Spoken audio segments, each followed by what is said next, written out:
В Ленске торжественно открыли новый телятник на 200 голов молодняка. Новый объект – это одно из подразделений Батамасского. Находится он на Тихане, в 7 километрах от города. Долгожданное событие – открытие нового телятника. Сегодня он стал первым и единственным в городе. На протяжении многих лет предприятие осуществляло свою деятельность только в селе Батамай. Там в прошлом году был открыт телятник на 200 дойных коров. Но с развитием предприятий и увеличением поголовья условия содержания стали стесненными. Требовалось дополнительное место. По решению главы района под новый телятник было выделено заброшенное здание птичника в городе.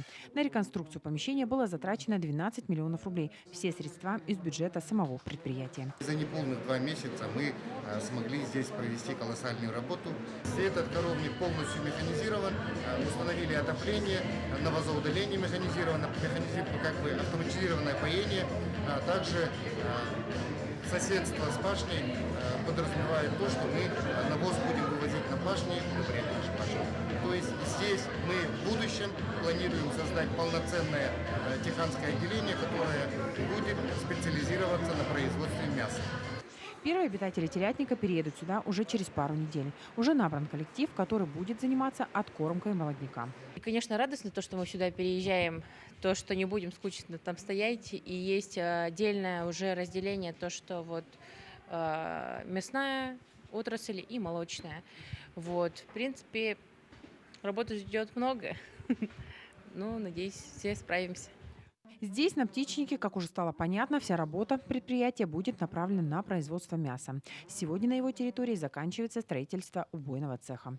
За несколько лет предприятие Батамайское в разы увеличило надой молока. Теперь в год он составляет 1 миллион тонн. Ежедневно 264 дойные коровы дают 2 тонны 200 литров молока. На этом, конечно, останавливаться никто не планирует. В следующем году, как нам рассказал глава района, будет открыт еще один телятник в городе на 250 голов. Ленский район можно считать в десятке лучших районов по показателям.